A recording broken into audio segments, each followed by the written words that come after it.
शिवाय।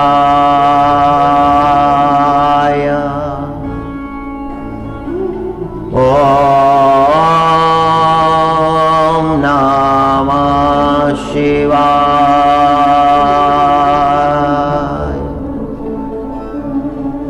ओम पार्थाय प्रतिबोधिता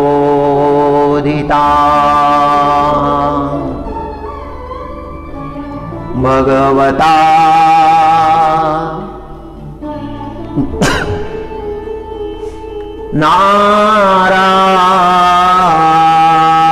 नारायणेन स्वयं व्यासेन ग्रथिता पुराणमुनिना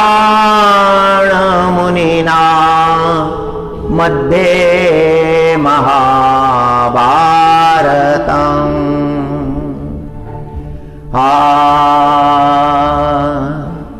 हरि हरि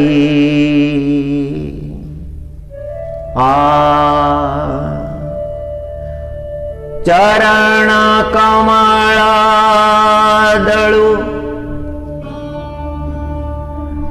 रे भ्रमरा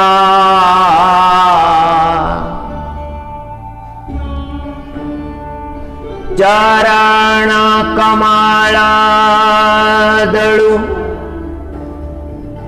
रे भ्रमरा भ्रमरा रे भ्रमरा चरण कमलदळु रे भ्रमरा भ्रमरा रे भ्रमरा।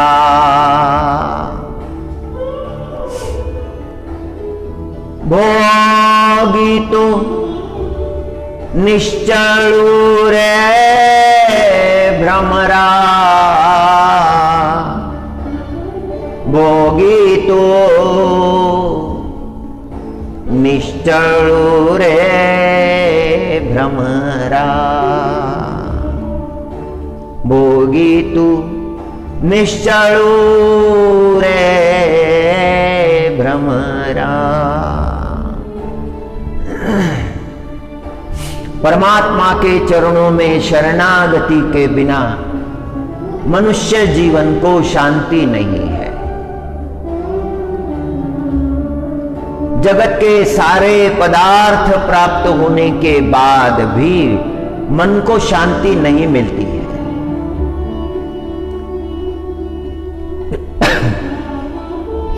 परमात्मा के चरणों में शरणागति प्राप्त करने के बाद मनुष्य को शांति प्राप्त होती है। संतों ने हमें उपदेश किया है, जीवन के सारे दोष नष्ट हो जाते हैं।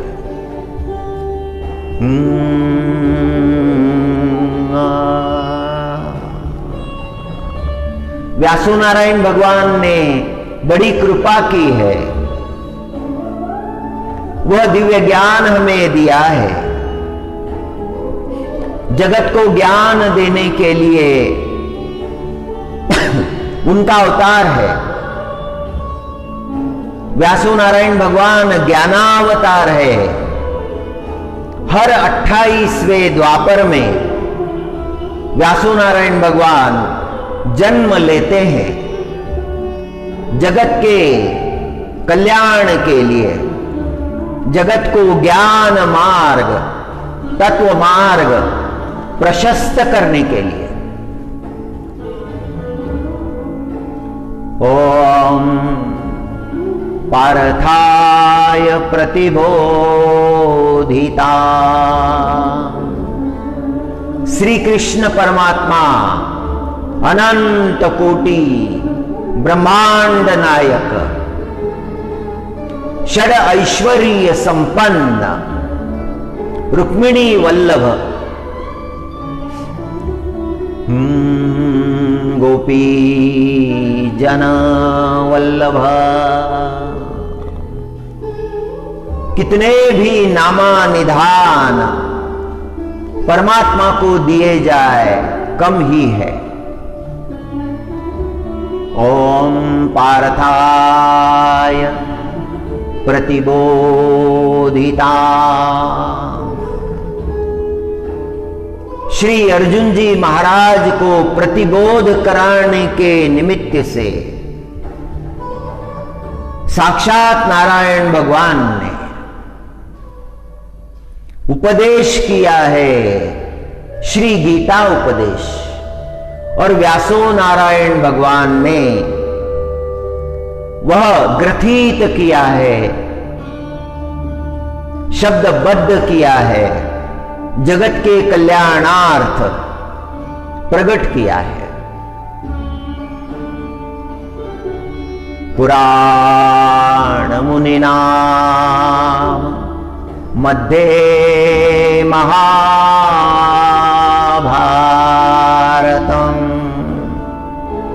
महाभारत में जो समाविष्ट किया गया है वह दिव्य ज्ञान, जो प्राप्त होने के बाद में फिर दूसरा कुछ प्राप्त होने के लिए नहीं रह जाता।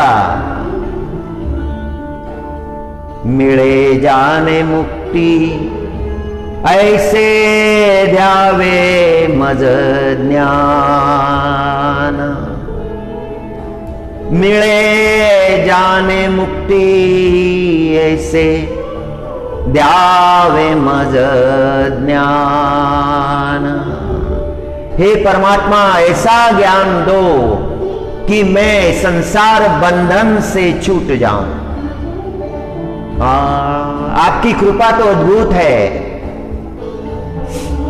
आपकी कृपा से क्या नहीं हो सकता। मूकं करोति वाचालं पंगुं लंघयते गिरिं। मूकं करोति वाचालं पंगुं लंघयते गिरिं। यत्कृपातमहं वन्दे परमानंदमाधवम्। आपकी कृपा यदि हो जाए, आपका सामर्थ्य अनाकलनीय है परमात्मा। कौन आपके सामर्थ्य की कल्पना कर सकता है। आप मूक को वाचाल कर सकते हैं।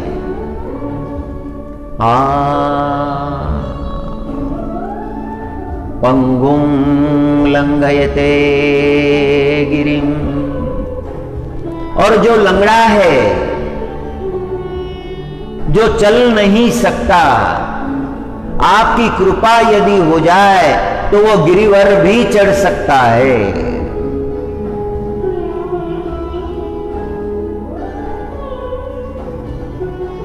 यत्कृपातमहं वंदे।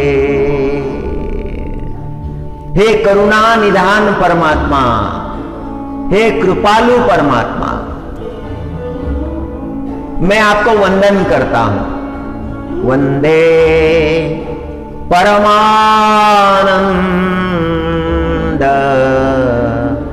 माधवम्।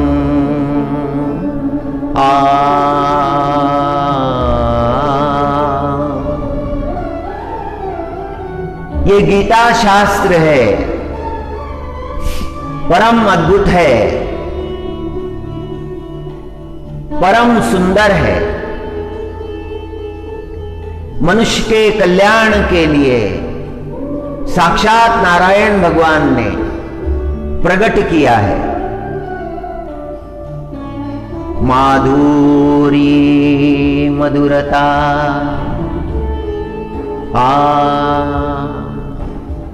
श्रृंगारी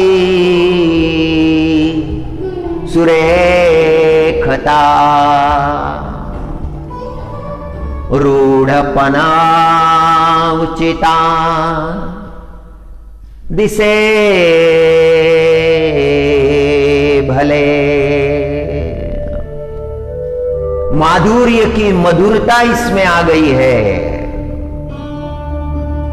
और श्रृंगार जो है वो बड़ा ही विलोभनीय हो गया है। श्रृंगारी सुरेखता रूढ़पणा उचिता दिसे भले। जो जहां जैसे होना चाहिए उसी रूप में है।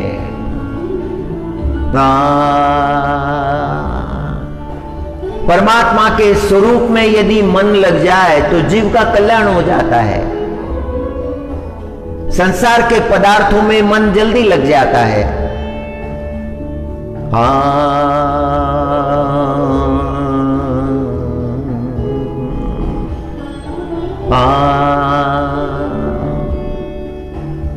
गुरु की कृपा हो गई, गुरु के आशीर्वाद प्राप्त हो गए, गुरु के शुद्ध अंतकरण से निकले हुए भाव शिष्य के अंतकरण में प्रस्फुटित होते हैं। यह तो श्रद्धा की बात है। जिसे श्रद्धा है उसे ही प्राप्ति होती है, अश्रद्ध को प्राप्ति नहीं होती।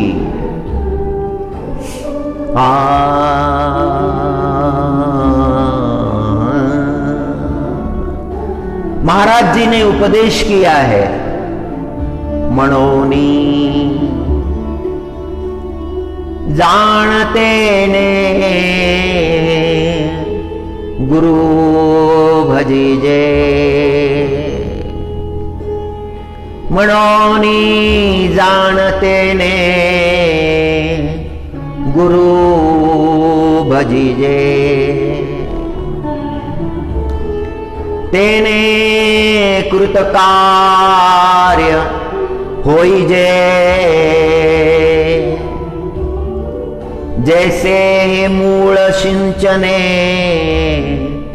सहजे शाखा पल्लव संतोषती। वृक्ष की जड़ को यदि जल दिया जाए तो सारी शाखाओं को प्राप्त होता है, सारे पत्तों को प्राप्त होता है। श्री गुरु को शरण जाने से,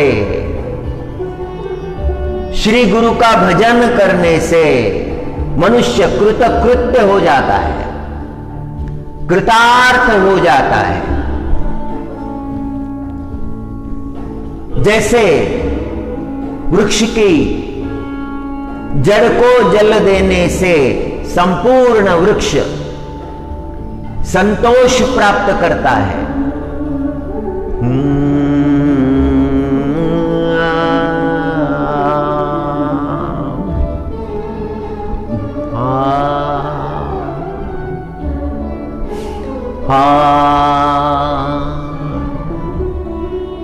और यहां श्रीमद् भगवद गीता में कैसी सुंदरता प्रकट हो गई है।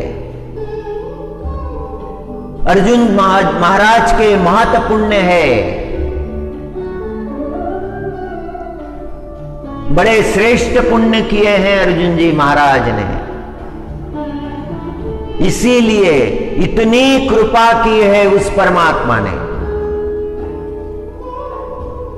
एथ कळा विदपण कळा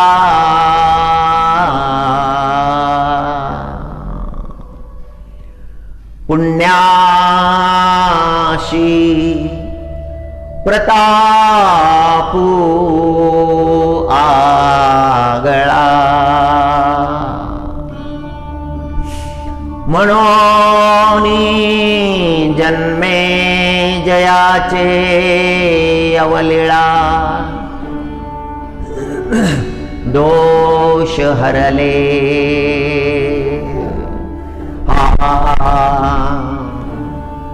एथ कळा विदपण कळा, पुण्यासी प्रतापू आगळा, म्हणोनी जन्मे जयाचे अवलीळा, दोष हरले। मनुष्य को श्रीमद् भगवद गीता का श्रवण करना चाहिए। मनुष्य के जीवन के दोष नष्ट हो जाते हैं श्रीमद् भगवद गीता के श्रवण से। एकादशी को हम पारायण करते हैं, बहुत अच्छी बात है, किंतु हर दिन यदि कुछ पारायण करें तो हमारा जीवन बदल जाएगा। जो प्राप्त करने की हमारी योग्यता नहीं वह भी हमें प्राप्त हो जाएगा, वह दिव्य ज्ञान हमें प्राप्त हो जाएगा।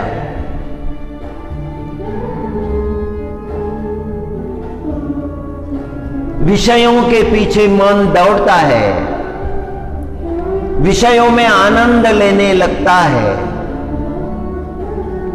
जो मन विषय ग्रस्त है, जो विषयों में ही रच गया है, पच गया है, विषय वार्ता के बिना उसे कुछ समझ में नहीं आता।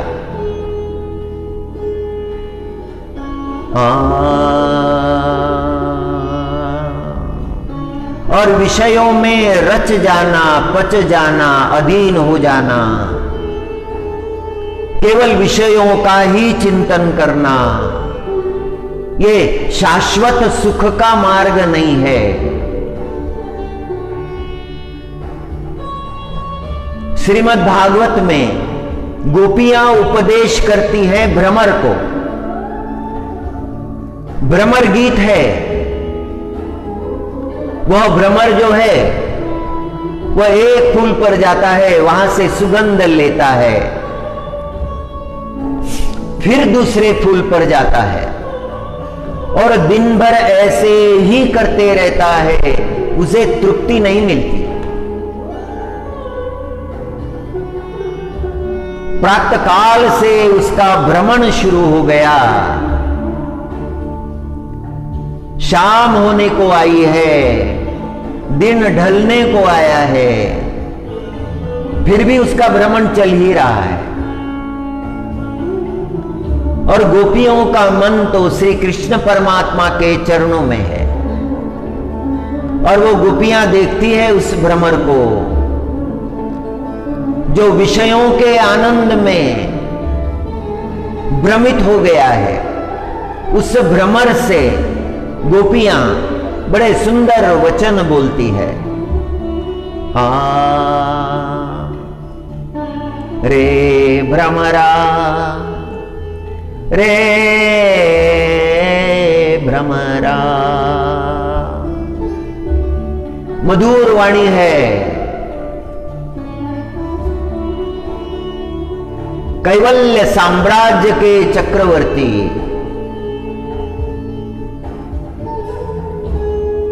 माऊली श्री ज्ञानेश्वर महाराज उपदेश करते हैं, गोपियों का भाव जो है उसको प्रकट करते हैं। गोपियां उस भ्रमर से कहती हैं,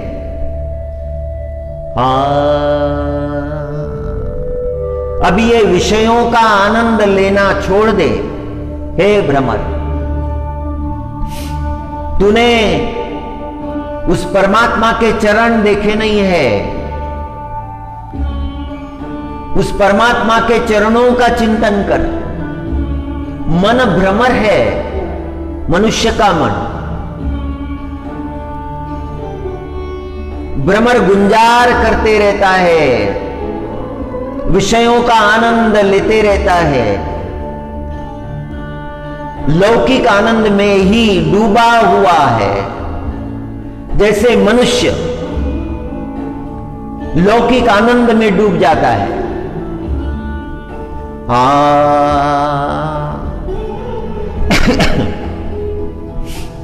अलौकिक आनंद, पारमार्थिक आनंद, परमात्म तत्व का आनंद, परमात्म दर्शन का आनंद, इसका अनुभव उसे है ही नहीं।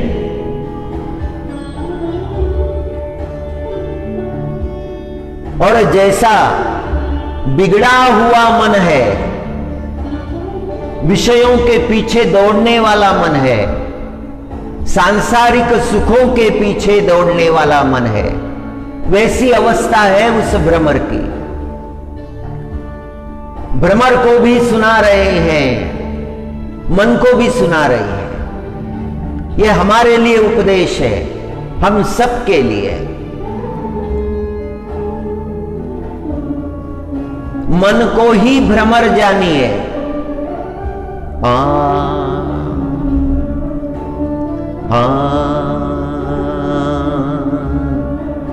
भ्रमरा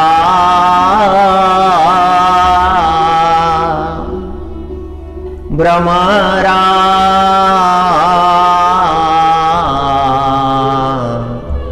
भ्रमरा चरण कमला दळु रे भ्रमरा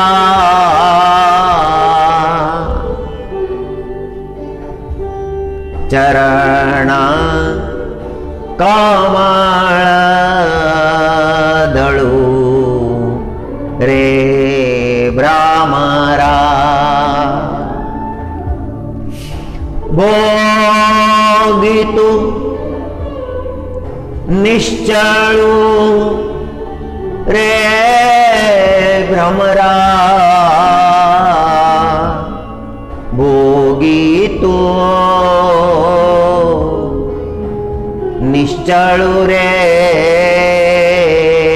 भ्रमरा। हे भ्रमर, तू परमात्मा के चरणों का चिंतन कर, वहां आनंद है।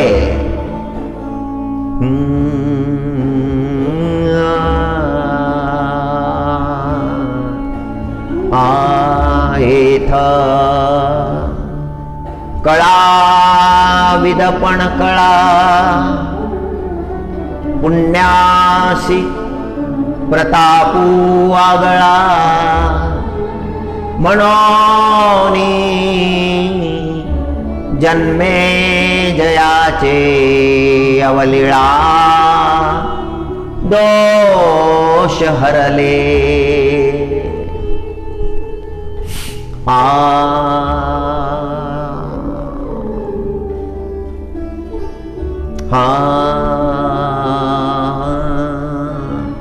एथ चातुर्य शहाणे झाले प्रमेय रुची साले आणि सौभाग्य पोखले सुखाचेथ।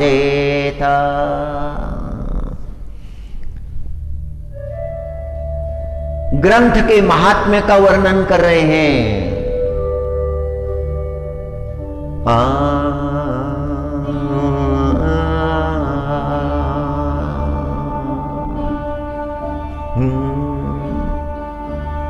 सारी कलाओं का उत्कर्ष यहां हो गया है। सौभाग्य का उदय हुआ है। माधुर्य की मधुरता प्रकट हो गई है। श्रृंगार की सुरेखता प्रकट हुई है और पुण्य का प्रभाव प्रकट हुआ है। बड़ा दिव्य भाव है।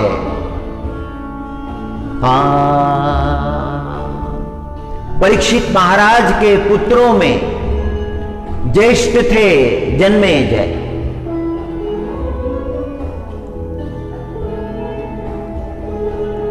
परीक्षित महाराज का तक्षक दंश से अंत हुआ। वैसे तो अंत नहीं कहा जा सकता,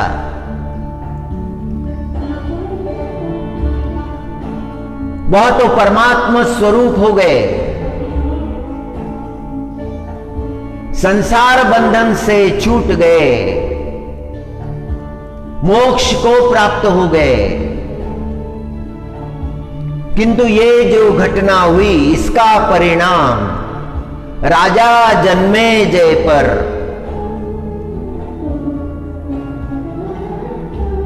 बहुत गहरा हुआ। जन्मेजय दुखी रहने लगे।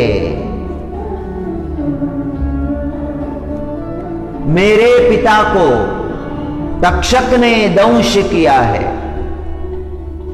सकल सर्प जाति का द्वेष करने लगे जन्मेजय, और उन्होंने संकल्प ले लिया, मैं सर्प यज्ञ कराऊंगा। और सुयोग्य पृथ्वी जी को देखकर उन्होंने सर्प यज्ञ आरंभ कर दिया। मंत्रोच्चार हो रहा है और जगत के सर्प उस यज्ञ कुंड में भस्म हो रहे हैं। जीव सृष्टि संकट में पड़ गई।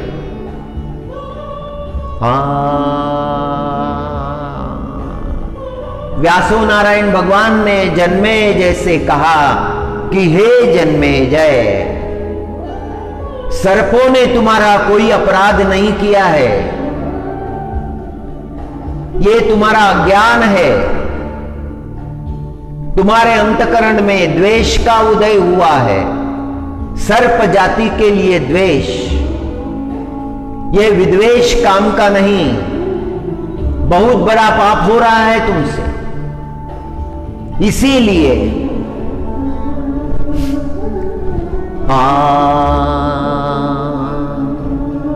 यह सर्प यज्ञ का संकल्प तुम त्याग दो।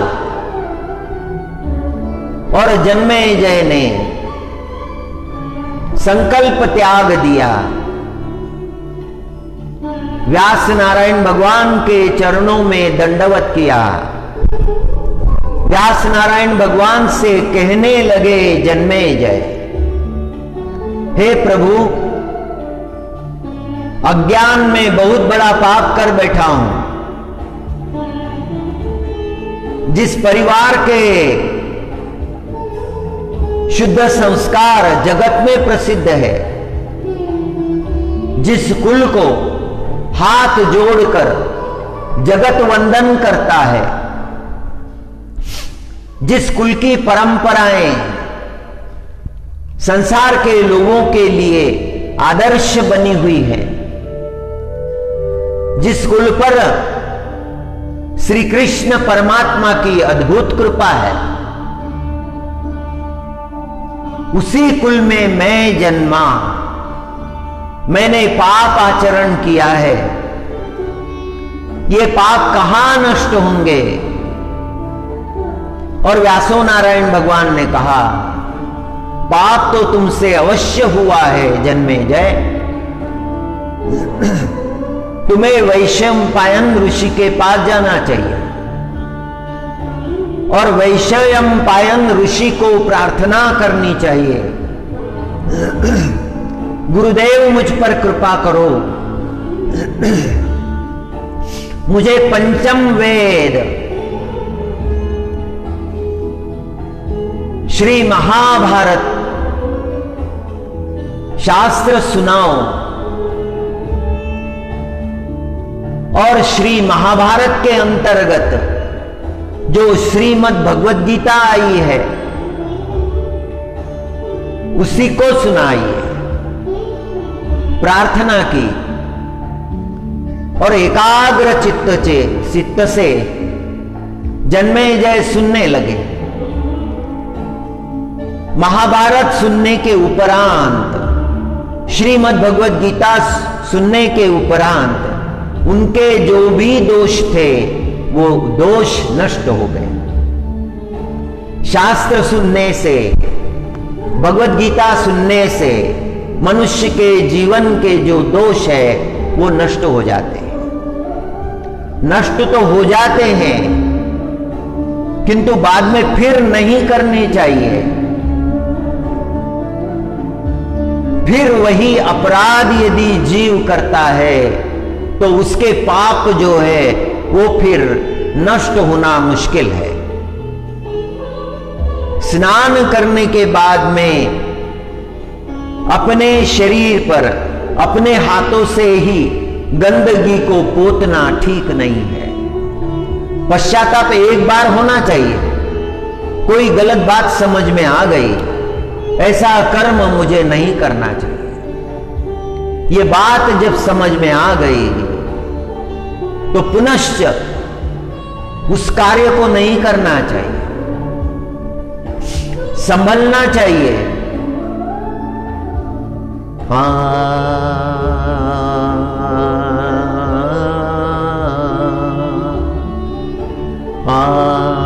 भानुचेनी तेज धवळले,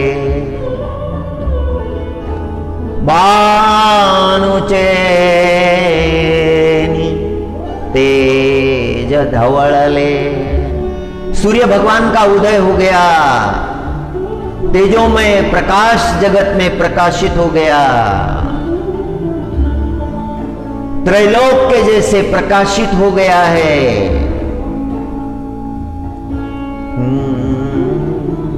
और ऐसी कौन सी बात है, ऐसा कौन सा सद्विचार है जो व्यासो नारायण भगवान ने प्रकट नहीं किया?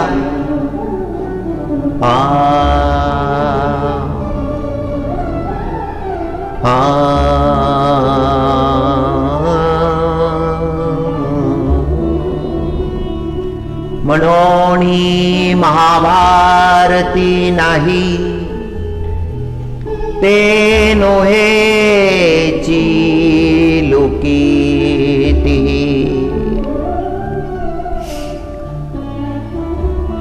एणे कारणे मणिपे पाही, व्यासोच्चिष्ट जगत। ये संसार व्यास भगवान का उच्चिष्ट है। जगत में जो जो अच्छे बुरे विचार प्रसंग आ सकते हैं उन सब की चर्चा महाभारत में है। इसीलिए महाभारत को पंचम वेद कहा है। मनुष्य के जीवन में जो अवगुण है वे सारे अवगुण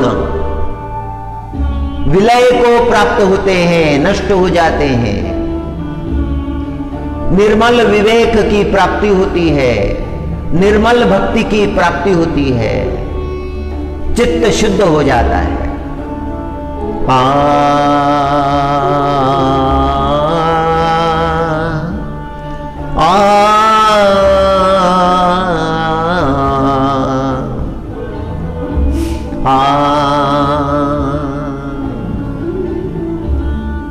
सुमाना सुगंधु, सुमाना सुगंधु रे भोवरा। सुमाना सुगंधु रे भोवरा, रे भोवरा, भोवरा भोवरा। सुमन सुगंधु रे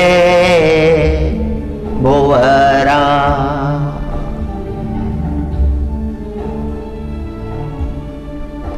परिमाण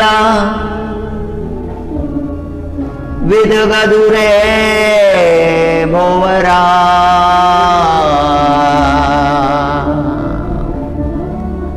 परिमाण विदगदुरे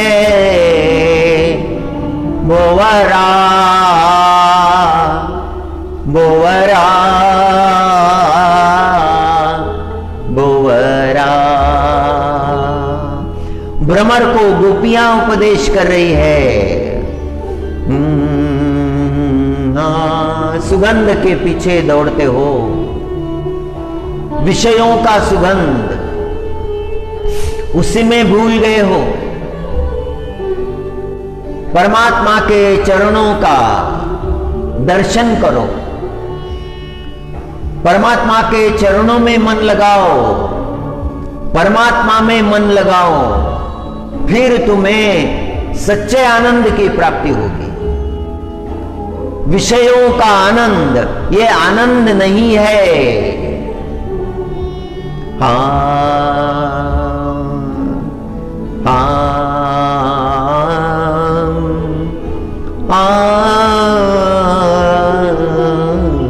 हरे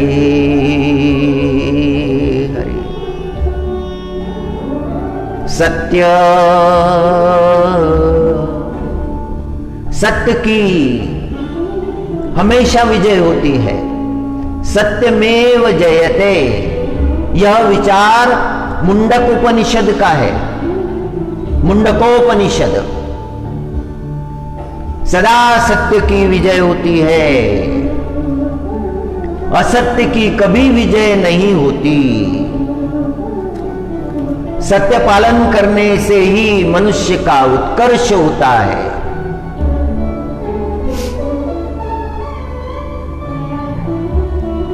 एक अंग्रेजी लेखक का बड़ा सुंदर वचन है। उन्होंने कहा है, what is the use of getting the property of the whole world and losing the soul. आत्मा गंवाकर सारे संसार का ऐश्वर्य भी यदि प्राप्त हो जाए, क्या उपयोग है? बहुत बड़ा वचन है, बहुत गहराई है इसमें, सभी को चेताने वाला वचन है, सावधान करने वाला वचन है। What is the use of gaining the property of whole world? सारा संसार भी यदि तुम्हें मिल जाए, and losing the soul, अपने आत्मा को ही गंवा दिया है, क्या उपयोग है? आत्म तत्व को प्राप्त कर लेना है, यह उपनिषद का विचार है, यह उपनिषद का संदेश है। और मुंडक उपनिषद ने तो कहा है कि सत्यमेव जयते। ये वेद वचन, ये मुंडक उपनिषद का वचन।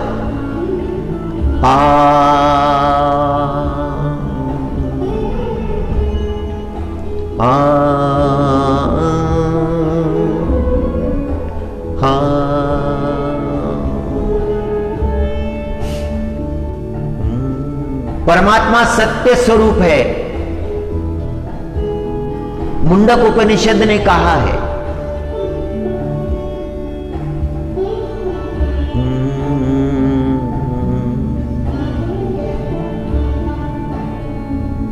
सत्य ही शिव है, सत्य ही सुंदर है।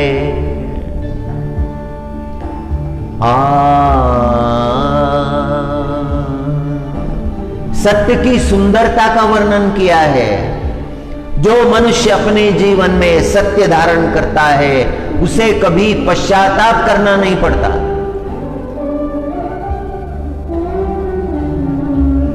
मनुष्य जगत को जितना समय देता है उससे आधा यदि स्वयं को दे दे, आत्मज्ञान प्राप्त करने के लिए दे दे, तो ये भव सिंधु वह पार कर सकता है। ज्ञानमय लोक को प्राप्त हो सकता है। मनुष्य जितना जगत के बारे में सोचता है उतना अपने आत्मकल्याण के बारे में नहीं सोचता। अंगिरा ऋषि ने शौनक ऋषि को बताया था क्या उपयोग है सारे संसार का वैभव प्राप्त करने से यदि अपनी आत्मा ही दरिद्र रह गई, आत्म तत्व को जाना ही नहीं।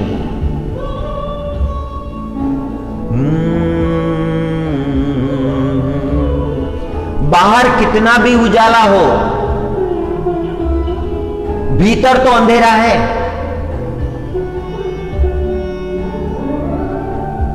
बाहर उजाला हो ना हो, भीतर उजाला होना चाहिए। बात बड़ी गहरी है, समझनी होगी। अंगिरा ऋषि ने समझाई है, शौनक ऋषि को समझाई है। मुंडक उपनिषद आप देखेंगे तो मुंडको उपनिषद में यह प्रसंग आपकी समझ में आएगा। इसका संदेश बहुत बड़ा है। मनुष्य को आत्मज्ञान अवश्य प्राप्त करना चाहिए और मुंडको उपनिषद का ये जो संदेश है यही ज्ञानेश्वर महाराज ने हमारे सामने रखा है। शब्दों को समझना होगा। शरणागति स्वीकार करनी होगी। तत्व की बात को समझना होगा।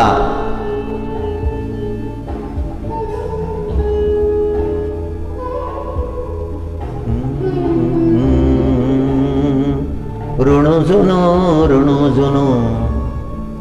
रे भ्रमरा, ऋणु जुनु रे भ्रमरा। ये तो अवगुण है, यहां जाना वहां जाना, भटकना,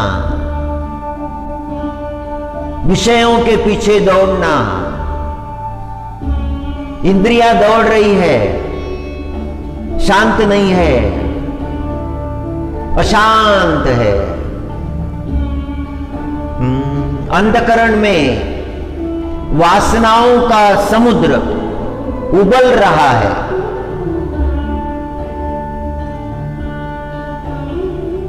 The ocean of emotions rising again and again and again. वासनाओं का गंदा समुद्र उछल रहा है।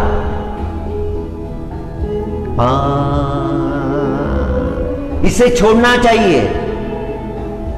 अपने भीतर में देखकर क्या चल रहा है भीतर, मैं कहां हूं। अशांति में हूं, मेरे अंतःकरण में शांति नहीं है। वो शांति मुझे प्राप्त करनी चाहिए। मेरा चित्त आंदोलित हो गया है। ऋणु जुनु रे भ्रमरा, भ्रमरा रे भ्रमरा। ये जो अवस्था है उस भ्रमर की, मन को भ्रमर कहा है। मन भटकते रहता है, यहां जाता है वहां जाता है। मन को सुख मिलता ही नहीं, दौड़ते रहता है सुख के पीछे, विषयों का सुख।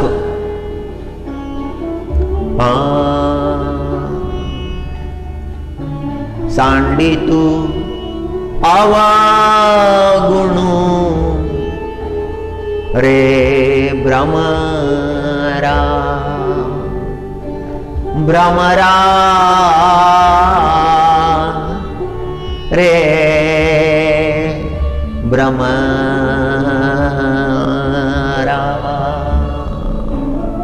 आपका कहना ठीक है, आगे क्यों नहीं बढ़ रहे हैं? भ्रमर को लेकर क्यों बैठ गए?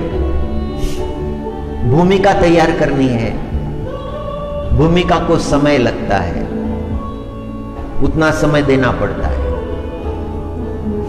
जब तक भूमि तैयार नहीं होती तब तक बीज नहीं बोए जा सकते।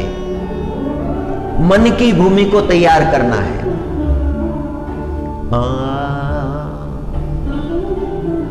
ऋणु जुनु रे भ्रमरा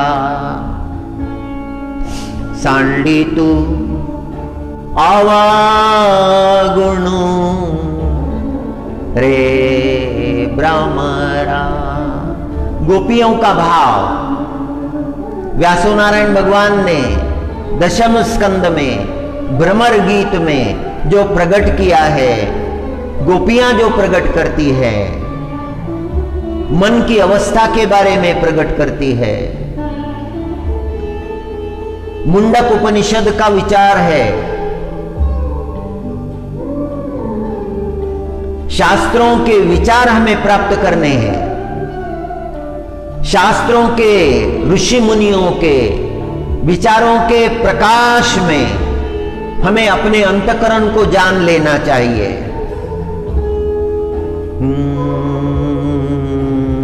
सत्येन समभावेन जिततेन जगत्त्रयम् तेनाप्यतृषन्त पितरो देवा मुनिगणैः सह। मुंडक उपनिषद ने कहा कि सत्यमेव जयते। श्रुतियों ने मनुष्य को उपदेश किया कि सत्य का आचरण करो, सत्य का अवधारण करो। और यही बात सरल भाषा में संत महात्माओं ने हमें सुनाई। सत्यम वद, यह तैत्रीय श्रुति का वचन है। इसमें कहा है सत्य बोलो। युधिष्ठिर महाराज को द्रोणाचार्य जी महाराज ने पाठ पढ़ाया था।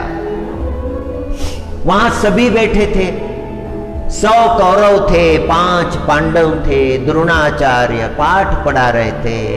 द्रोणाचार्य कह रहे थे, हे राजपुत्रों, आज मैं तुम्हें श्रेष्ठ पाठ पढ़ाने जा रहा हूं। और राजपुत्र ने कहा, जी गुरुजी। और द्रोणाचार्य ने कहा कि आज का जो पाठ है उसमें केवल 2 शब्द है। ये वेद वचन है, ये तैत्रीय श्रुति का वचन है। केवल 2 शब्द। कितने शब्द? और राजपुत्रों ने उत्तर दिया, केवल 2 शब्द। किंतु 2 शब्द तुम्हारे जीवन को बदल सकते हैं। बड़ा सामर्थ्य है इन 2 शब्दों में। इन 2 शब्दों को यदि तुम धारण करो तो तुम्हारा चरित्र बदल जाएगा।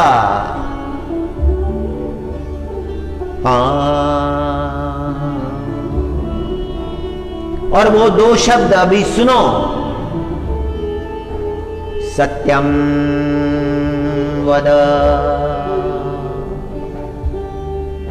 सुन लिया?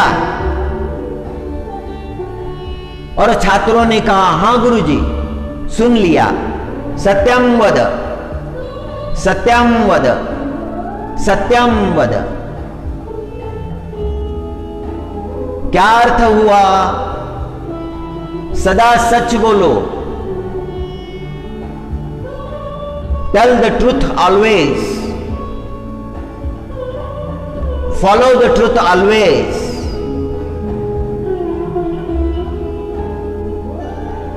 Have faith in truth. सत्य की अवधारणा करो, सत्य को धारण करो। सत्य ही परमात्मा है, सत्य ही ज्ञान है,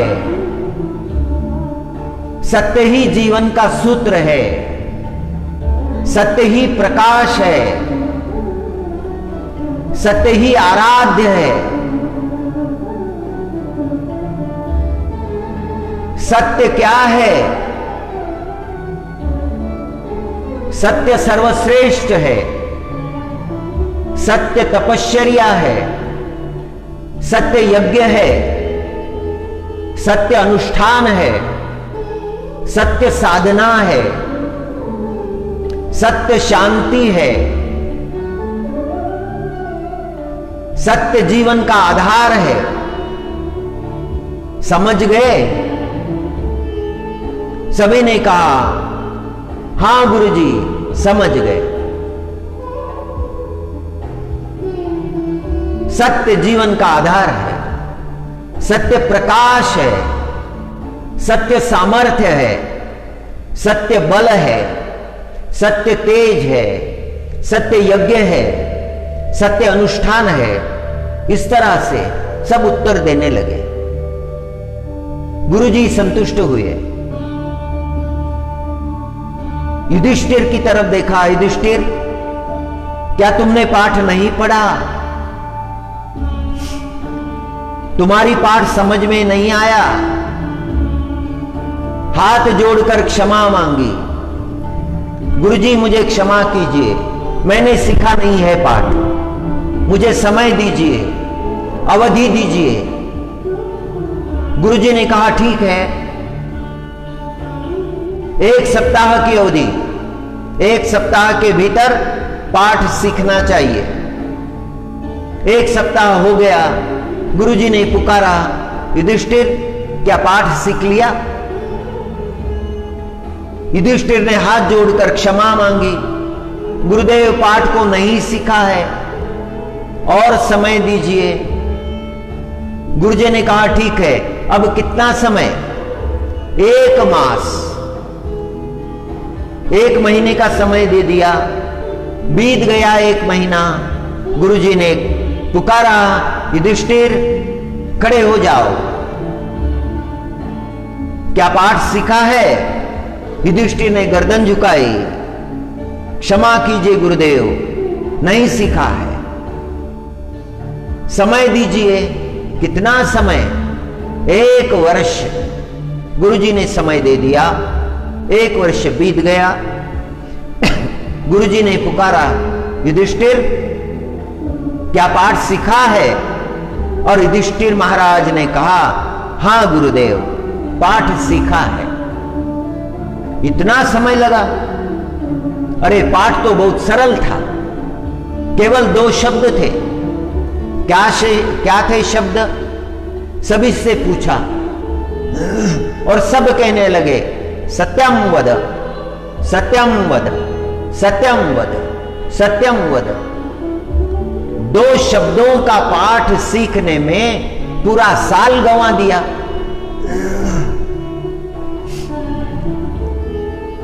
क्या कारण है? और युधिष्ठिर महाराज ने उत्तर दिया, गुरुदेव, पाठ 2 शब्दों का था, लेकिन बहुत गहन था, बहुत गंभीर था, सरल नहीं था।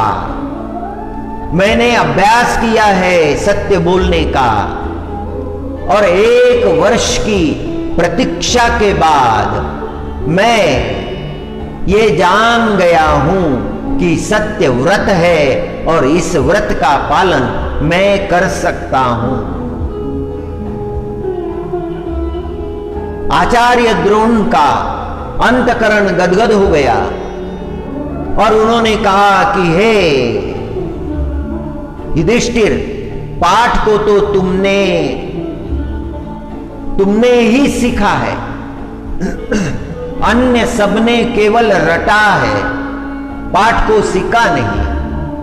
वह विद्या किस काम की जो अंतकरण को बदल ना दे, जिसका प्रभाव अंतकरण पर ना पड़े, वह विद्या किस काम की? What is the use of gaining the world and losing the soul? क्या उपयोग है? सत्यमेव जयते, हमारे भरतखंड में इस वचन का बड़ा महात्म्य है। राज मुद्राओं के नीचे लिखा होता है सत्यमेव जयते। यह संदेश वेदों ने दिया है, मुंडकोपनिषद ने दिया है, और सारे जगत में, सारे धर्मों में, सारे संतों ने सत्य की प्रतिष्ठा सर्वश्रेष्ठ रूप में की है। सत्येन समभावेन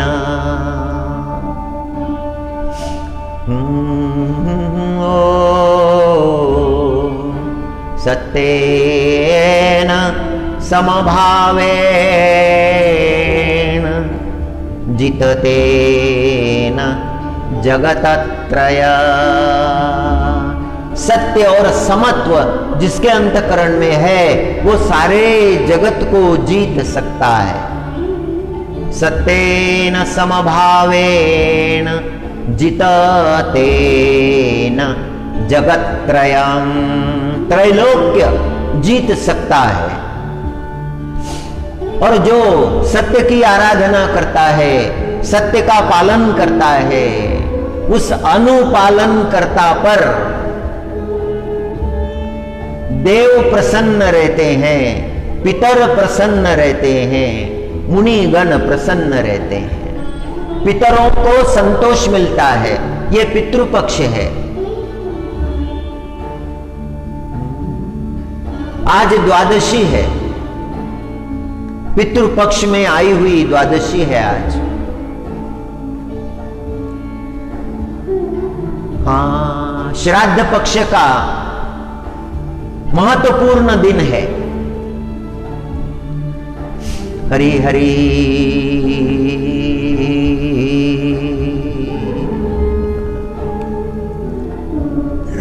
जो सत्य का पालन करता है उस पर उसके पितर प्रसन्न हो जाते हैं। प्रसन्न देवता, प्रसन्न पितरा, प्रसन्न मुनिगणाः, ऋषि मुनि प्रसन्न रहते हैं उस पर, देव प्रसन्न रहते हैं और पितर भी प्रसन्न रहते हैं। जो सत्य का अनुपालन करता है उसके तीनों महायज्ञ सफल हो जाते हैं, ऋषि यज्ञ, देव यज्ञ और पितृ यज्ञ। और जिसके तीन महायज्ञ सफल हो गए उसके जीवन में पांचों महायज्ञ सफल होते हैं। बहुत बड़ा लाभ है। व्यासो नारायण भगवान ने कहा है, तेनाप्य दुष्यंत पितरो देवा मुनिगणे सह। मुनियों के साथ में देव और पितर प्रसन्न होते हैं। ऐसा महात्मा जिस कुल में जन्म लेता है वह कुल धन्य होता है। कुछ लोग तो कारण से असत्य बोलते हैं, कुछ लोग कारण नहीं है फिर भी असत्य बोलते हैं। जो लोग मिथ्या भाषण करते हैं उनके पुण्य नष्ट हो जाते हैं। मिथ्या भाषण से पुण्यों का लय हो जाता है। और सिर पर पाप चढ़ जाता है। दंभ, कपट,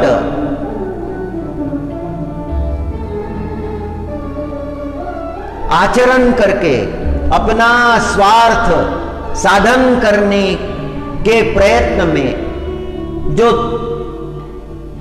तल्लीन हो गए हैं वो बहुत बड़े पाप के भागी बनते हैं।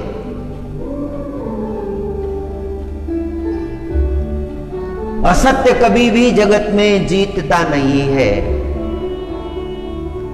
थोड़ा दिखाई पड़ता है कि देखो असत्य जीत गया, वो असत्य जीत गया, इसके पीछे भी एक कारण है। उस असत्य ने सत्य का चोला पहन रखा है, ऊपरी आवरण सत्य का है, सत्य का दिखावा है, सत्य का आभास है, वास्तविक रूप से सत्य नहीं है। थोड़ी देर के लिए भ्रम पैदा हो जाता है, अंततः सत्य की ही विजय होती है। असत्य को पश्चाताप करना ही पड़ता है। दुर्योधन रोता है कुरुक्षेत्र के उस भूमि में, रोने लगता है। उसका अंतिम दिन जो है वह देखने जैसा है। वो रो रहा है, कुरुवंश के नाश का मैं कारण बन गया हूं, ये सब मेरा ही किया कराया है।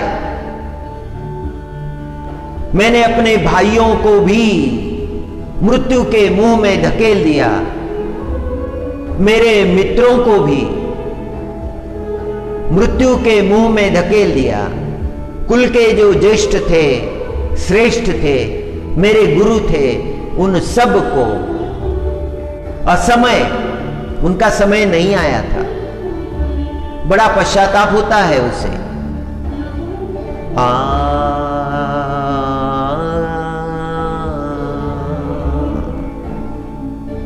कितने लोगों ने समझाया था, भीष्म पितामह ने समझाया था, नारद भगवान ने समझाया था, विदुर जी महाराज ने समझाया था, साक्षात परमात्मा आए थे, श्री कृष्ण परमात्मा ने समझाया था, फिर भी वह नहीं समझा। जिद पर अड़ा रहा,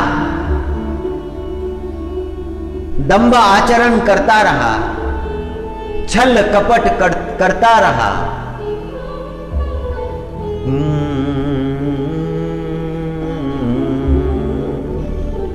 क्या उपयोग है क्षणिक सुख प्राप्त करने के लिए अनंत दुखों का निर्माण भविष्य के लिए करके रखना? इस धरती पर किए हुए पापों का दंड यह देह छूटने के उपरांत भोगना पड़ता है। यही संतों ने कहा है, यही शास्त्रों ने कहा है।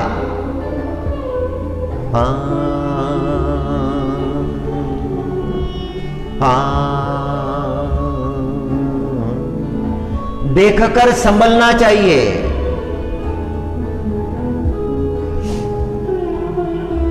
किती वेळा जन्मायावे, किती वेळा जन्मायावे, किती वेळा वावे फजीत। कितनी बार जन्म लेना है और कितनी बार दुर्गति को प्राप्त होना है, ये सब देखकर भी चित्त में चेतना निर्माण नहीं होती। कैसी भयंकर जड़ता है।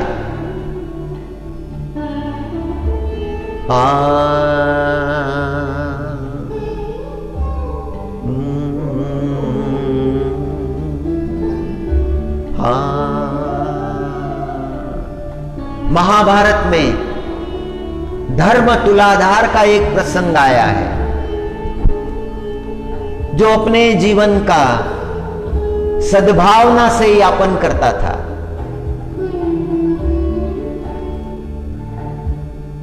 वह तो व्यापारी था, वैश्य था, उसकी दुकान थी, तरह तरह के सामान वो बेचा करता था, किंतु कभी भी उसने अन्याय से व्यापार नहीं किया, धर्म से व्यापार किया। चारों ओर उसकी ख्याति थी, उसे लोग धर्म तुलाधार कहा करते थे। कोई भी कार्य हो, अच्छा नाम कमाया जा सकता है, कोई भी हो, सारे कार्य जगत के सुख के लिए ही है, कोई भी हो। उसकी बड़ी ख्याति थी, वो धर्म पर चलता था, उसके दुकान में लोग दूर दूर से आते थे और वो जो बोलता था उस पर विश्वास रखते थे। उसने एक बार बोल दिया, फिर कोई जिद नहीं करता था, उसका व्यापार चल रहा था और दिव्य ज्ञान की प्राप्ति उसे व्यापार करते करते हो गई। लोगों के मन के भाव वह जानने लगा था।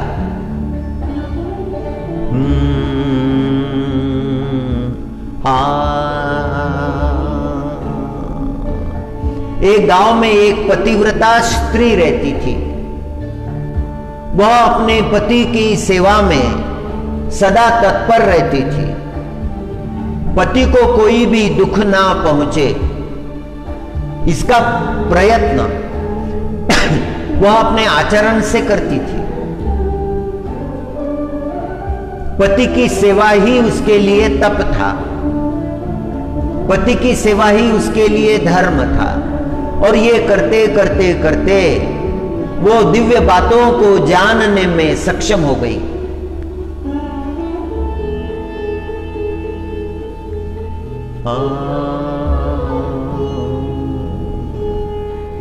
और एक गांव में एक भक्त रहता था। वो अपने माता पिता की सेवा करके पूर्ण ज्ञानी हो गया था। अपने बूढ़े माता पिताओं को बड़े प्रेम से उनकी सेवा करता था। उनके भोजन, उनके वस्त्र, उनके विश्राम, उनके मनो अनुकूल व्यवहार करता था। माता पिता ही उसके लिए साक्षात भगवान थे। ऐसे ये तीन परम ज्ञानी हो गए थे। एक तो तुलाधार, धर्म तुलाधार व्यापारी, दूसरी वह एक गांव में रहने वाली स्त्री जो पतिव्रता थी और उस दिव्य भाव के कारण सर्वज्ञ हो गई थी। और तीसरा वो भक्त जो माता पिता की सेवा से ज्ञान संपन्न हो गया था।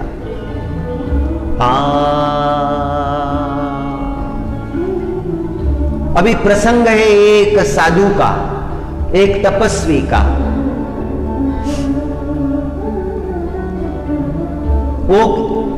वह एक पर्वत के शिखर पर बैठकर तपश्चर्या कर रहा था।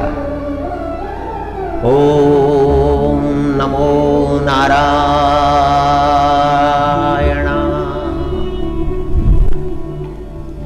उसे समाधि लग गई थी। ओम नमो नारायण।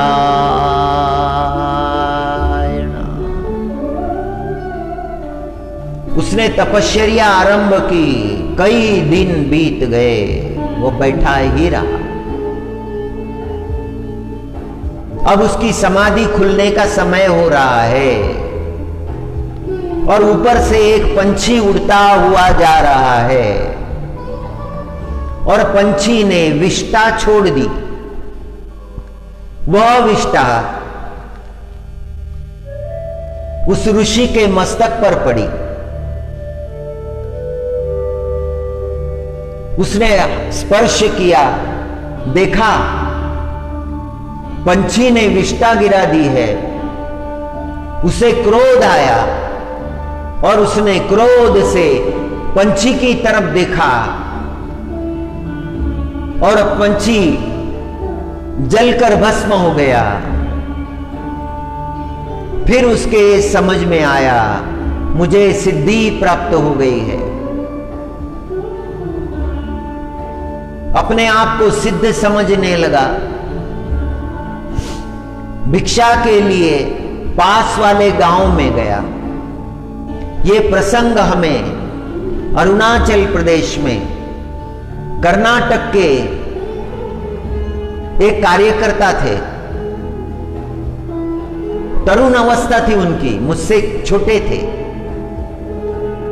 और उन्होंने यह प्रसंग सुनाया था। वह प्रसंग आज भी याद है।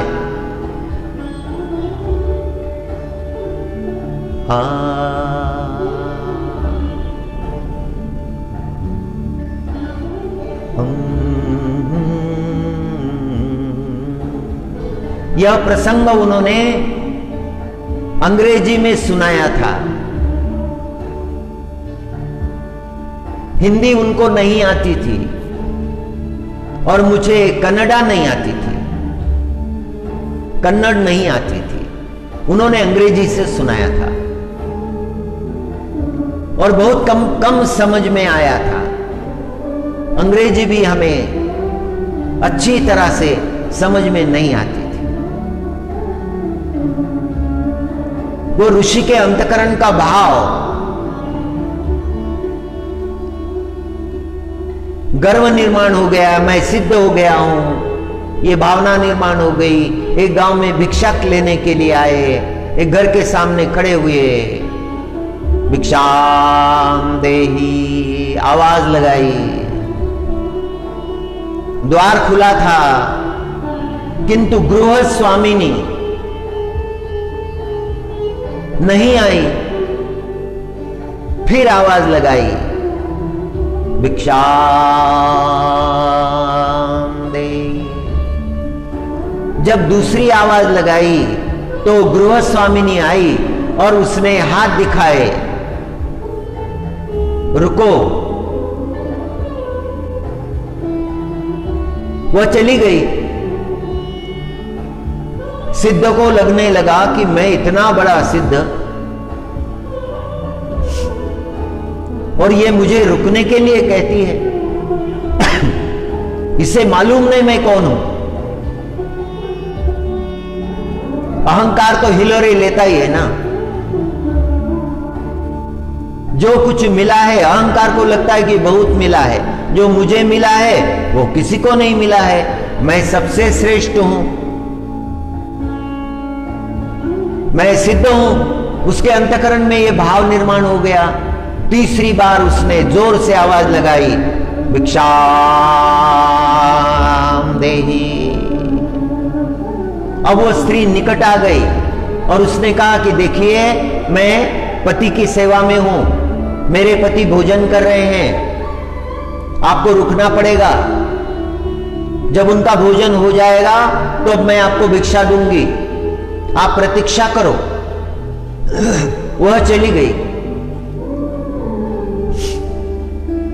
सिद्ध के अंतकरण में विचार आया, मैं इतना बड़ा सिद्ध, पति की सेवा के लिए ये साधु सेवा को पीछे रख रही है, मुझे प्रतीक्षा करने के लिए बोल रही है।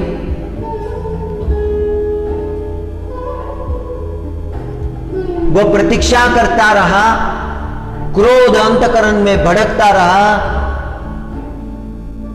जब पति का भोजन हो गया, वो भिक्षा लेकर आई। लाल आंखों से उस सिद्ध ने उस स्त्री की तरफ देखा। उसके अंतकरण का भाव यह था कि एक सिद्ध को तुमने रुकने के लिए कहा है, स्त्री ने भाव जान लिया और वो कहने लगी, आपके अंतकरण का भाव मैं जान गई हूं। आप क्या मुझे कोई पंछी समझते हैं? क्या आप मुझ पर नजर डालेंगे और मैं भस्म हो जाऊंगी? मैं कोई पंछी नहीं हूं। और एक क्षण में सिद्ध की बुद्धि ठिकाने पर आ गई। हाथ जोड़ लिए, तुमने कैसे जान लिया? मेरी दृष्टि से पंछी भस्म हो गया, ये तुमने कैसे जान लिया? उसने उत्तर दिया, इसका उत्तर अगले गांव में जाओ, वहां एक वैश्य धर्म तुलाधार है, वह तुम्हें बता देगा, जाओ। और वो फिर भीतर चली गई। सिद्ध आगे बढ़े, दूसरे गांव में आ गए, वहां पूछने लगे, धर्म तुलाधार कहां है? लोगों ने बताया। ढूंढते ढूंढते धर्म तुलाधार के दुकान के सामने गए और खड़े हो गए। अभी पुकारा नहीं, बहुत भीड़ थी, ग्राहक थे। धर्म तुलाधार ने सबको रोक दिया, एक क्षण में आता हूं। धर्म तुलाधार बाहर निकला, महात्मा जी के पास आ गया, सिद्ध जी के पास आ गया, कहने लगा कि आपको जो जानना है वो बताने के लिए मैं आता हूं। थोड़े ग्राहक है, इनको प्रतीक्षा में रखना ठीक नहीं होगा, बहुत देर से खड़े हैं। मैं उनका कार्य निपट लेता हूं, फिर आपको उत्तर देता हूं। सिद्ध सोचने लगे कि उस स्त्री से तो बात करनी पड़ी थी, इनसे तो बात भी नहीं करनी पड़ी। ये स्वयं भी ये आ गए, मेरे आने का प्रयोजन इन्होंने जान लिया। कुछ देर बाद धर्म तुलाधार अपने काम से मुक्त हो गए और उन्होंने कहा, आइए महात्मा जी, अब आपसे बात करता हूं। आपके प्रश्न का उत्तर मैं नहीं दे सकता। मैं पढ़ा लिखा बहुत ज्ञानी नहीं हूं, मेरा काम चल जाए इतना ही मैं जानता हूं। मैं केवल सत्य का पालन करता हूं और सत्य के पालन से मैं भूत, भविष्य और वर्तमान को जानने में सक्षम हो गया हूं। सत्य अनुपालन से मेरे जीवन में ये आया है। आपको उत्तर अगले गांव में एक दुकानदार है, एक छोटा सा व्यवसाय करने वाला व्यक्ति है, वह देगा, आप वहां जाइए।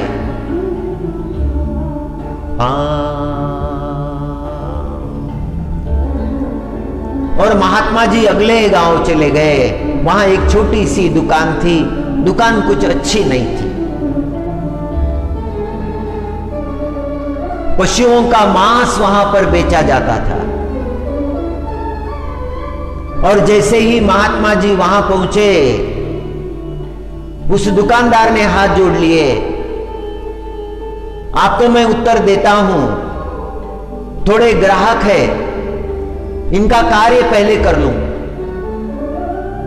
और उसने अपना कार्य समाप्त किया और कहने लगा, आइए मेरे साथ आइए। और वो अपने घर के भीतर ले गया। घर के भीतर एक चटाई दरवाजे पर लगी हुई थी। उसने चटाई को हटाया, महात्मा जी को बुलाया और उसने कहा, देखो, स्वयं देख लो। दो मंचकों पर माता पिता बैठे हुए थे, वृद्धावस्था थी। और जब पैरों की आहट हुई, पिता ने पूछा, बेटा क्या आ गए तुम? मां ने कहा, बहुत जल्दी आ गए। और उस भक्त ने कहा सिद्ध महात्मा से, देखो मैंने जो प्राप्त किया है वह इनकी सेवा से प्राप्त किया है, माता पिता की सेवा से प्राप्त किया है। मैंने जीवन में सीखा है कि सेवा सबसे बड़ा धर्म है। मनुष्य को सत्य में निष्ठा रखनी चाहिए, सत्य का अनुपालन करना चाहिए। सत्य धर्म का आधार है, सत्य आचरण का आधार है। आपको जो स्त्री मिली थी, जिस स्त्री ने आपको तुलाधार के पास भेजा था, वह सत्य की तपश्चर्या करती थी। उसके लिए पति ही परमेश्वर थे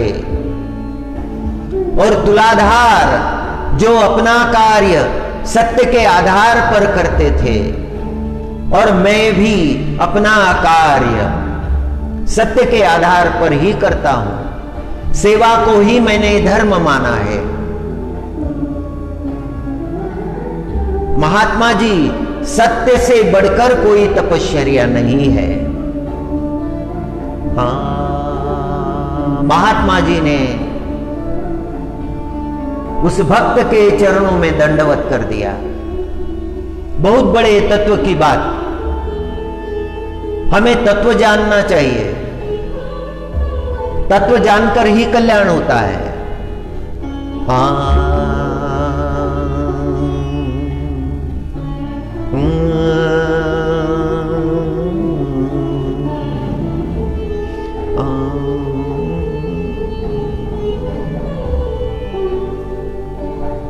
शास्त्र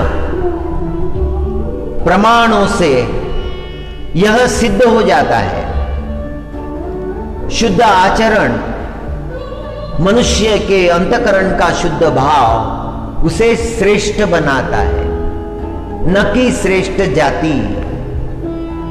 कोई श्रेष्ठ जाति में जन्म प्राप्त किया है, बहुत अच्छी बात है। तत्व तो एक ही है ना। वेदों को जानने से, उपनिषदों को जानने से एक ही ब्रह्म तत्व का उपदेश प्राप्त होता है। वह धन्य है जिसने परम तत्व को जान लिया है।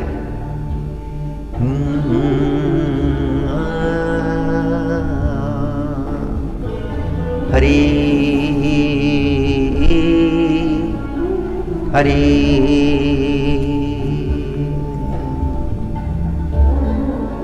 ऋणु सुनो रे भ्रामरा। ऋणु सुनो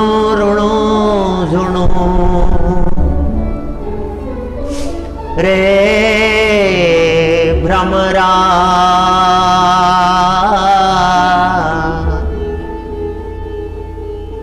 ऋणु सुनो रे भ्रमरा।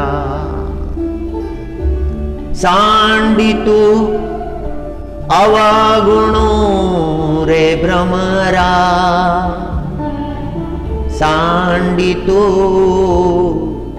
अवगुणो रे भ्रमरा।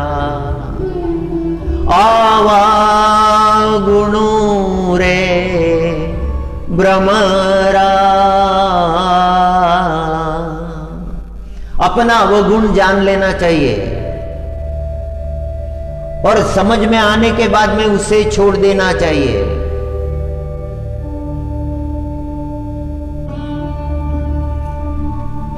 One person went to his guru and he said, I try so much to get Brahma Jnana. I have learnt Sanskrit. I know the meaning of the Sanskrit words, but the more I try, the more I fail. मैं जितने प्रयत्न करता हूं असफल हो जाता हूं, उतना असफल हो जाता हूं। The more I try, the more I fail. What I should do? मुझे क्या करना चाहिए?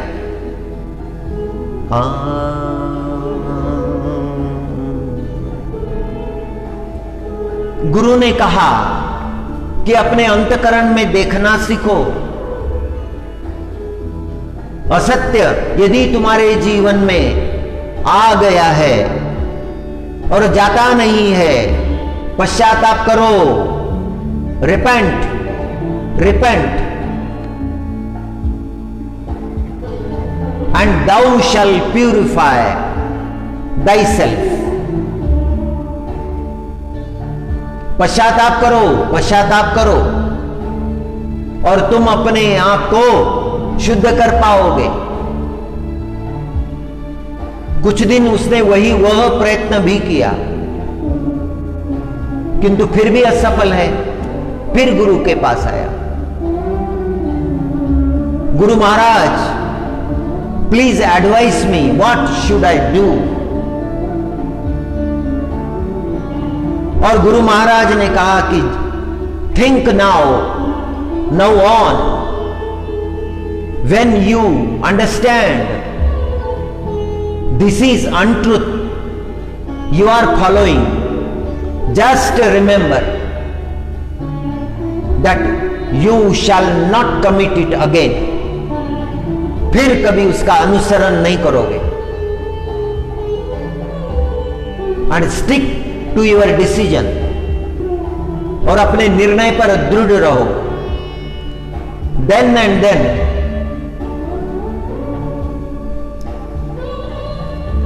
You shall have the happiness of a winner. पश्चाताप तो करो, आज नहीं सुधरे तो कब सुधरोगे? How many times you want to take birth and die? कितनी बार जन्मना चाहते हो, कितनी बार मरना चाहते हो? तेरा जन्म मरण तो मिट जाए।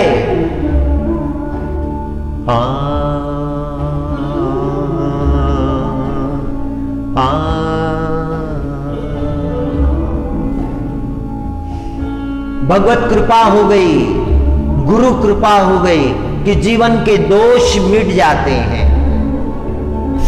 जीवन में 5 दोषों की चर्चा है। 5 दोष। पहला दोष है सहज, दूसरा दोष है देशज, तीसरा दोष है कालज, चौथा दोष है संयोजक और 5वां दोष है स्पर्शज। इन 5 माध्यमों से मनुष्य के जीवन में दोष आते हैं। सजग रहना पड़ता है मनुष्य को। सहज दोष जो है वो पिछले जन्म से इस जन्म में आया है। पिछले जन्म के जो संस्कार थे वो आ गए, वो छूटे नहीं। ये जो दोष आया है ये सहज दोष है।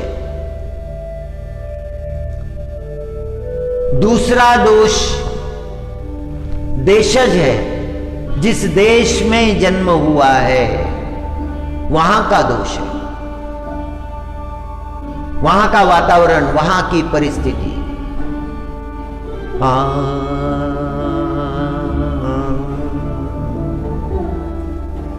वहां पर रहने वाले लोग पाखंड का आचरण करने वाले, पाप का आचरण करने वाले, हत्याएं करने वाले, जीव हत्या से जीवन यापन करने वाले,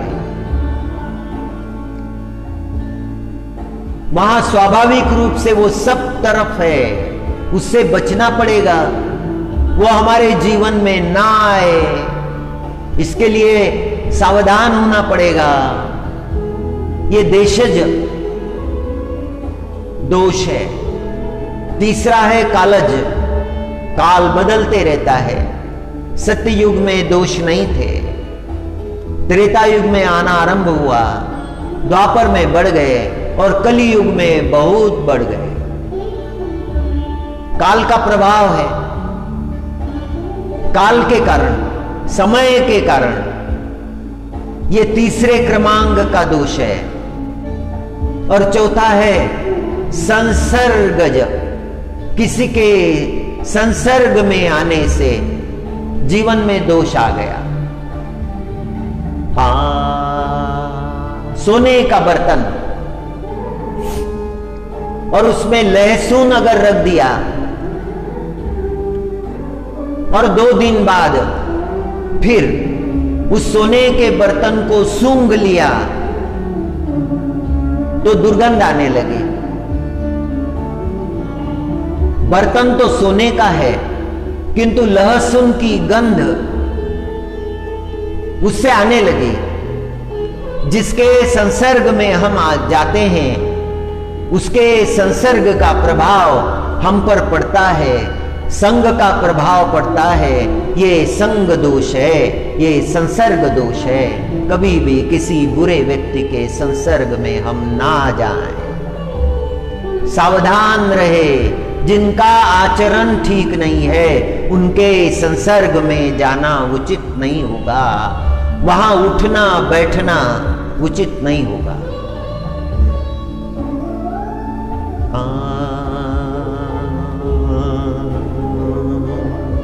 कई माता रोती है, मैंने मंथरा के वचन सुन लिए, मंथरा के अंतकरण में जो दुर्भाव था वो मेरे अंतकरण में आ गया है, ये योग्य नहीं हुआ। मेरा अंतकरण श्रेष्ठ था, अच्छे भाव थे मेरे अंतकरण में। जो पाप कर्म रत है उसका संसर्ग यदि हो जाए तो संसर्ग प्राप्तकर्ता को दुख मिलता है। और 5वां दोष स्पर्शज, स्पर्श हो गया है। भगवान को नैवेद्य अर्पण करते समय वह नैवेद्य इन 5 दोषों से मुक्त हो, इसीलिए हम तुलसी दल रख देते हैं। सहज, देशज, कालज, संयोगज, स्पर्शज, ये 5 प्रकार के दोष होते हैं। इनसे मनुष्य को अपने चित्त को मुक्त करना चाहिए, स्वयं प्रयत्न करने चाहिए।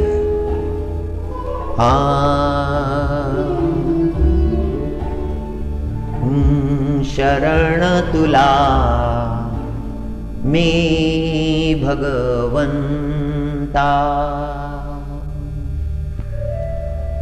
शरण तुला में भगवंता, भगवंता शरण तुला में भगवंता। आ आ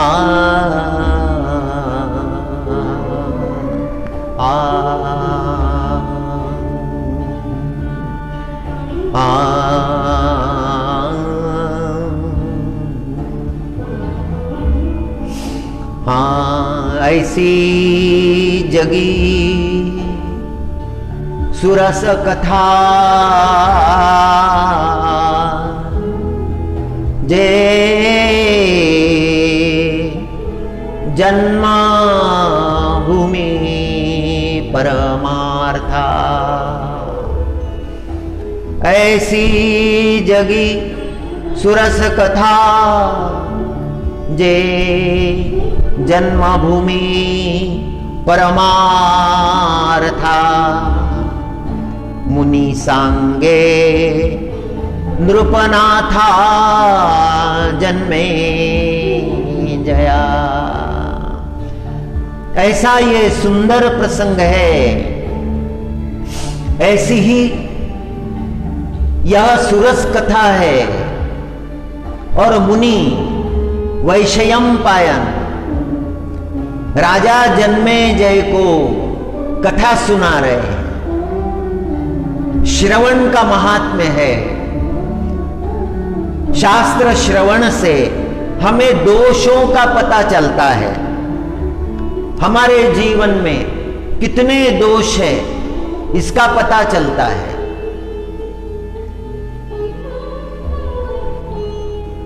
दोषों में रहते रहते आंखों का पानी मर जाता है। दोष दोषी नहीं लगते, पाप पाप ही नहीं लगता, हत्या हत्या ही नहीं लगती, दंभ दंभ नहीं लगता। पानी मर गया है।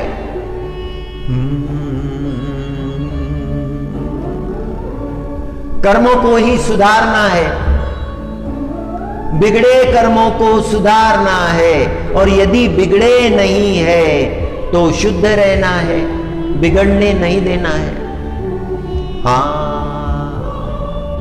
अंतकरण से दया का लय ना हो जाए, निर्दय ना हो जाए अंतकरण, प्रेम से भरा रहे अंतकरण, ज्ञान से भरा रहे, हमारे कर्म सत्य के आधार पर होते रहे।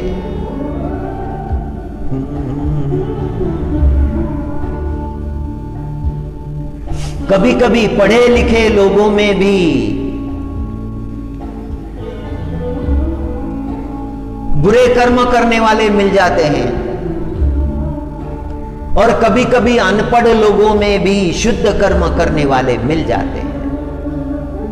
एक प्रसंग है, एक गांव में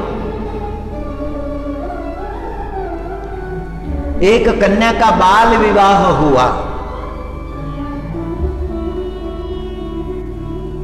8 वर्ष की थी तभी विवाह हुआ, और वह 12 वर्ष की जब हो गई तो उसके पति का चेचक की बीमारी से निधन हो गया, विधवा हो गई। और उस काल में पुनर्विवाह नहीं होते थे। वह 12 वर्ष की कन्या पिता के घर रहने लगी, किंतु जब उसके भाइयों की शादियां हो गई, माता पिता चले गए, भाइयों के काम करती थी, सबकी सेवा करती थी। भाइयों ने सोचा आगे चल के कोई समस्या निर्माण ना हो, इसीलिए उसे एक छोटा सा घर अलग से बना दिया और वहां वो रहने लगी, अलग से रहने लगी। जो भी काम उसे मिलता था वह काम वो करती थी और अपनी जीविका चलाती थी, किसी से कुछ भी नहीं मांगती थी।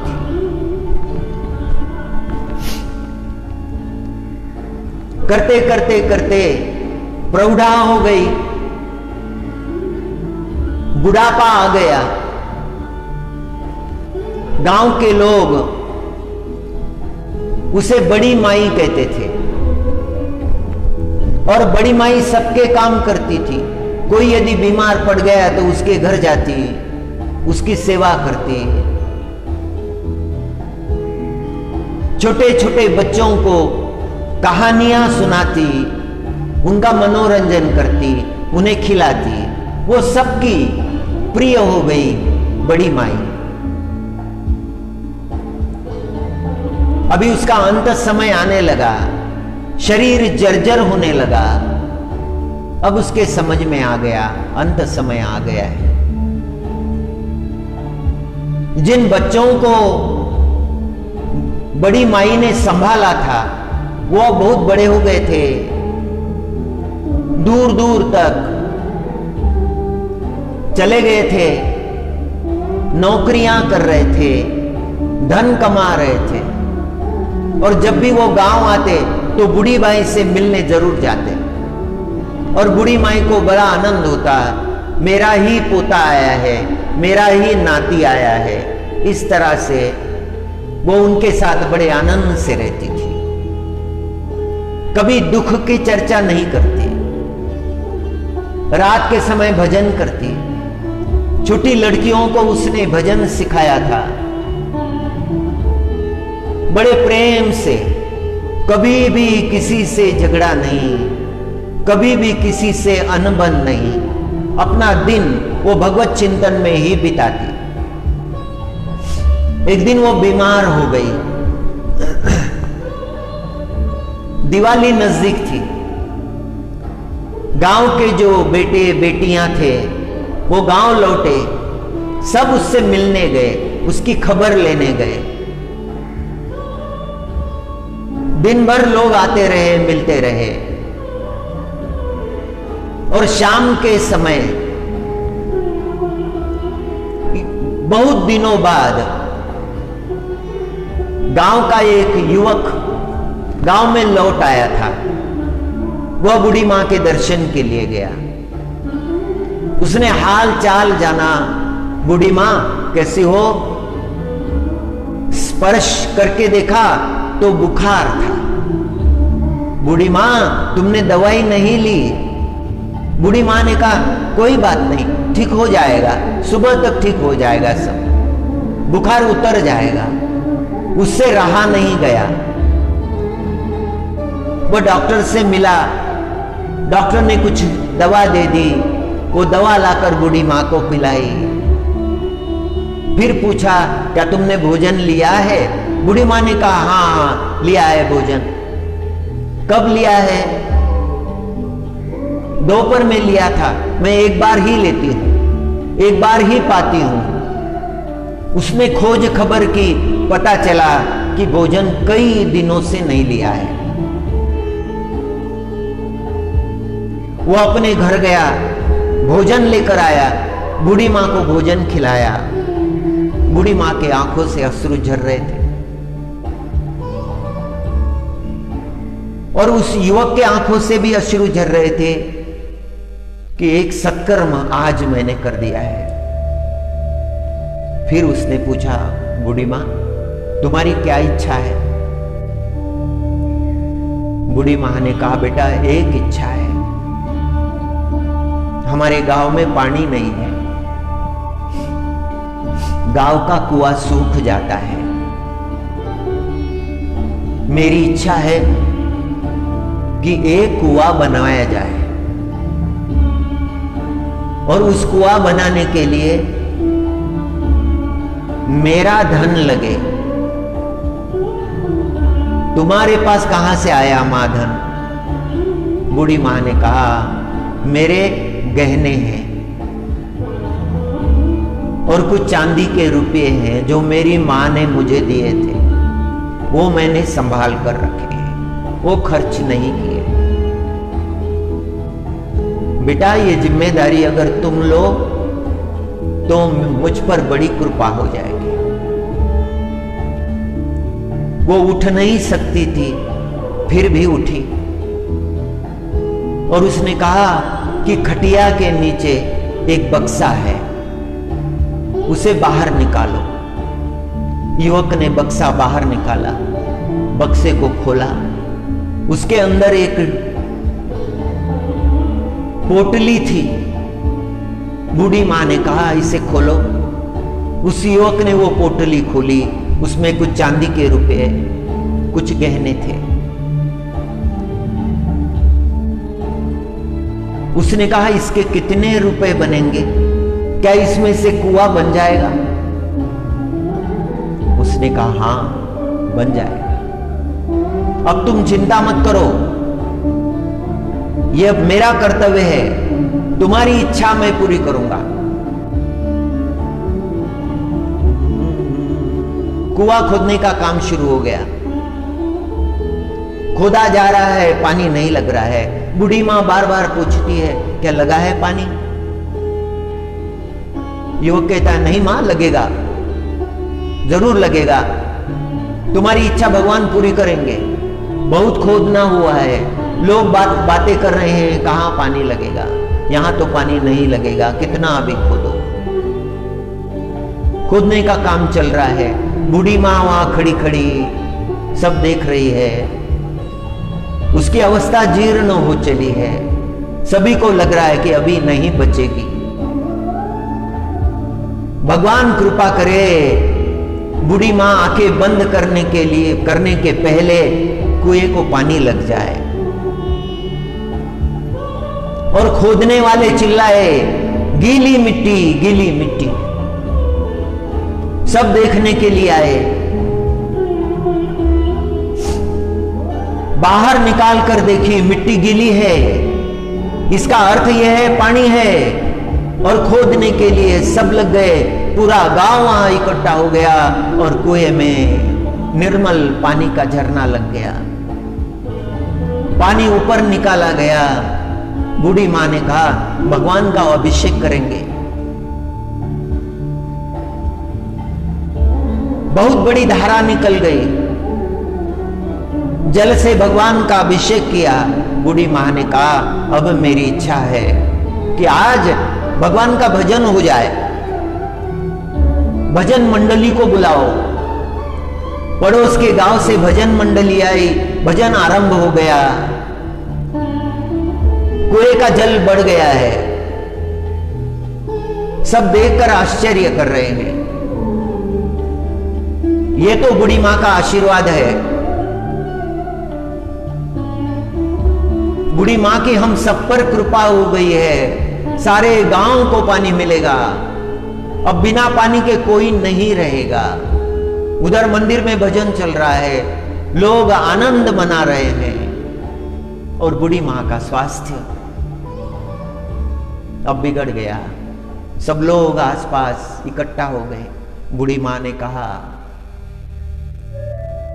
अब इस कुएं को अच्छी तरह से बनवा देना। उस युवक ने पूछा, हे मां, क्या इस कुएं पर मैं तुम्हारा नाम लिख दूं? सारे लोगों को मालूम हो जाए कि इस कुएं पर, यह कुआं तुमने खुदवाया था, तुमने बनवाया था। एक पत्थर लगा दूं? बूढ़ी मां ने कहा, नहीं नहीं नहीं, मेरे नाम का पत्थर मत लगाना।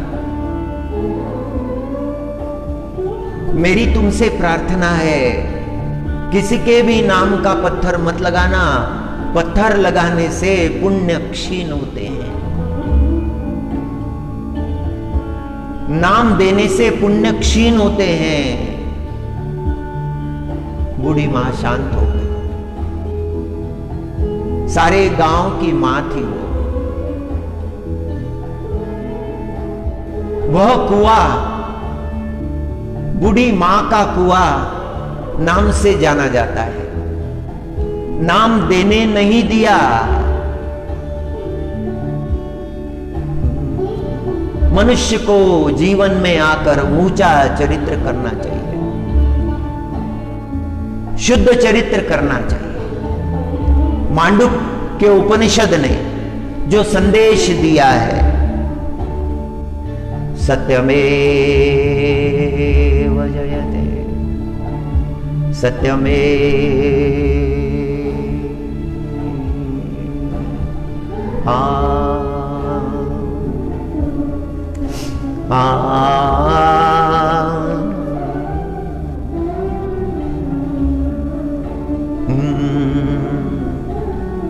चरण कमला दळु रे भ्रमरा, चरण कमल दळु रे भ्रमरा, भोगी तू निश्चलु रे भ्रमरा, भोगी तू निश्चलु रे भ्रमरा। परमात्मा के चरणों में शरणागति लेने में ही जीवन का आनंद है। भोगों में उलझकर आनंद की प्राप्ति करने की इच्छा करना पूर्ण रूप से अज्ञान है।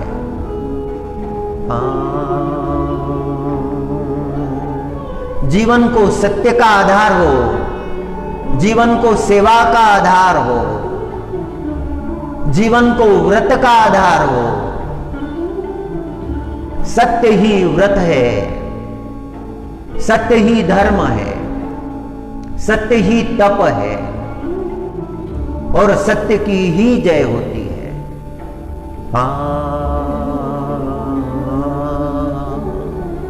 ओम नमो नारायण।